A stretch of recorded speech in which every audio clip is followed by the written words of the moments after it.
और हमारे सहयोगी हमारे साथ जुड़ गए हैं, राघवेंद्र हमारे साथ जुड़े हुए हैं और विशाल पांडे भी मथुरा से हमारे साथ जुड़ गए हैं। विशाल, आपके पास आना चाहेंगे। देखिए, काशी के बाद अब मथुरा की बारी आ गई है।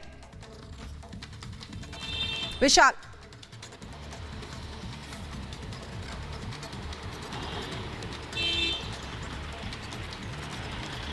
विशाल आप तक आवाज पहुंच रही है? विशाल तक आवाज नहीं पहुंच पा रही है। हम राघवेंद्र से बात करना चाहेंगे। राघवेंद्र, ये इसके लिए भी कई सालों तक संघर्ष किया गया है और काशी के बाद उम्मीद की जा रही थी कि मथुरा को लेकर भी जो लोगों में उत्साह था और आज वो भी निर्णय हो गया है, लेकिन अभी लड़ाई लंबी है।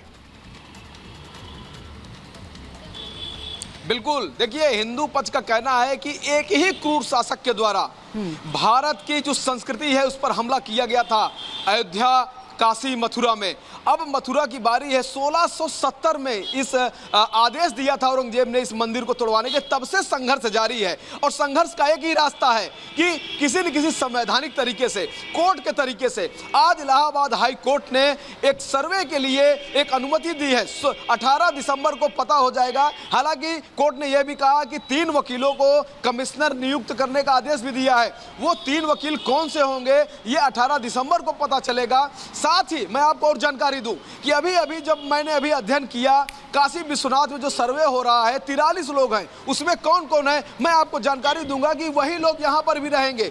जैसे कि एएसआई जो भारतीय जो पुरातत्व जो सर्वेक्षण है वो बिल्कुल राघवेंद्र, बिल्कुल बड़ी बात आप यहाँ पे कह रहे हैं, आपके पास वापस लौटेंगे। इसी बीच आपको बता दें, इलाहाबाद हाई कोर्ट के फैसले पर बीजेपी सांसद सुब्रत पाठक ने रिपब्लिक भारत से कहा कि सबको पता है कि वहां भगवान श्री कृष्ण का भव्य मंदिर था। रिपोर्ट आपको दिखा दूं। बीजेपी सांसद सुब्रत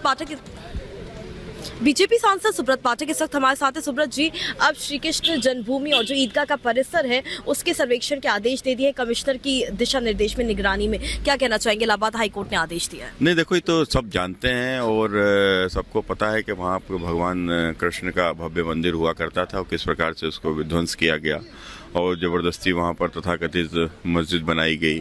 तो भारत में ऐसे 20 हजार से भी अधिक मंदिर हैं, लेकिन हम लोगों की 3 प्रमुख मांग थी, ये अयोध्या, काशी और मथुरा।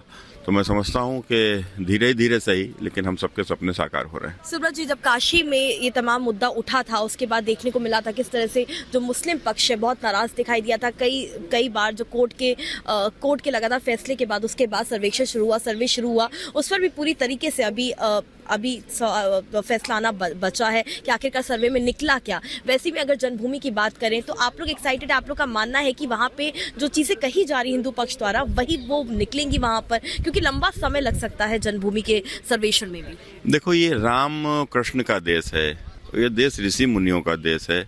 अब यहाँ पर कोई बाबर, अकबर, औरंगजेब के जैसे डकैतों को अगर अपना वो मानेगा तो वो चिल्लाता रहे, कोई फर्क नहीं पड़ता, उनकी सुनी नहीं जाएगी। सुब्रत जी, आप लोकसभा में मौजूद थे, 5 सांसदों को सस्पेंड कर दिया गया लोकसभा से, क्या कहेंगे? कहा जा रहा था कि चेयर को डिसरिगार्ड और डिस्टर्ब करने की कोशिश कर रहे थे। देखो, ये खाम में जो हंगामा करना, संसद को बाधित करना, आज यही तो कारण रहा कि ये जो ये बीजेपी की जो बड़ी विजय हुई है उसमें बड़ा कारण विपक्ष की नकारात्मक भूमिका का भी है। तो ये अभी उससे सीख ही नहीं ले रहे हैं, तो और जो जिस प्रकार से आज सदन में उधम कर रहे हैं, तो स्वाभाविक है कि भाई एक्शन तो फिर लिया ही जाएगा।